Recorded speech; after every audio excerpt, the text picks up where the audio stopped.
होलिका दहनामध्ये वाईट विचारांचं, वाईट प्रवृत्तींचं दहन केलं जातं आणि त्याच हेतूनं मुंबईतल्या बीडीडी चाळ क्रमांक 79 मध्ये दरवर्षी वेगवेगळ्या स्वरूपात होलिका तयार केली जाते। यामध्ये यावर्षी सर्वात मोठा स्कॅम ठरलेल्या टोरेस स्कॅमचं दहन केलं जाणार आहे। टोरेसमुळे अनेकांचे पैसे लुबाडले गेलेत। अशा वाईट प्रवृत्तीचं दहन केलं जाणार आहे, याचाच आढावा घेतलाय आमची प्रतिनिधी जुई जाधव हिनं।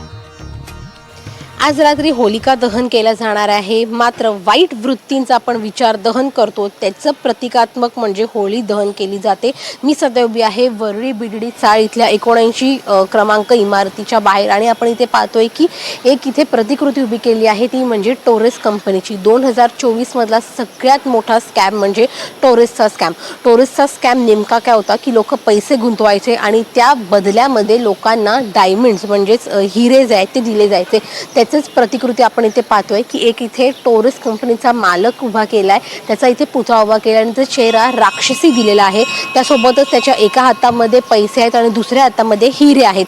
त्यामुळे हे जे टोरेस स्कॅम आहे, जी नकारात्मक पसरली होती लोकांमध्ये टोरेस स्कॅमच्या माध्यमातून, त्याचं दहन इथे केलं जाणार आहे। इथे माझ्यासोबत एक रहिवासी देखील आहेत, आपण त्यांच्याकडून जाणून घेऊया। काय सांगशील, हे जे टोरेस स्कॅम आहे ते साकारलेलं आहे, नेमका काय संदेश देण्याचा प्रयत्न केला? कारण का आपण नकारात्मक जाळतो होळीमध्ये, तर तुमची संकल्पना काय होती यामागे? प्रत्येक वर्षी आम्ही वीरनेताजी क्रीडा मंडळाच्या माध्यमातून होलिका दहन करत असतो। त्यात काय असतं की प्रत्येक वर्षी जे आपल्या देशामध्ये काही वाईट गोष्टी घडतात, म्हणजे बलात्कार झाला किंवा अजून काही झाले, स्कॅम होतात, काही भ्रष्टाचार होतो, तसं प्रत्येक वर्षी आम्ही प्रत्येक नवीन वर्षी नवीन विषय घेऊन येत असतो। तर यावर्षी काय झालं, टोरेसचा स्कॅम झाला। त्यात काय झालं तर मध्यमवर्गीयांचे खूप सारे पैसे होते, तर आपण बघितलं ह्यात स्कॅममध्ये अडकतो कोण? मध्यमवर्गीय। आमचा पण तोच विषय असतो प्रत्येक वेळी की काही झालं ते मध्यमवर्गीयांवरतीच येतं। भ्रष्टाचार असेल तरी तो ह्याच्यावरती येतो, मध्यमवर्गीयांवर येतो।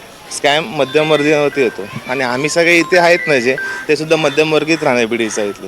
त्याच्यामुळे प्रत्येक वर्षी आमच्या इथे हा विषय असतोच। आणि बघायला गेलं तर आम्ही ह्याच्यातून एकच येतो, प्रत्येकांना आमचं एकच सांगणं असतं की अशा कुठल्याही स्कॅमच्या किंवा स्कीमच्या नादाला लागू नका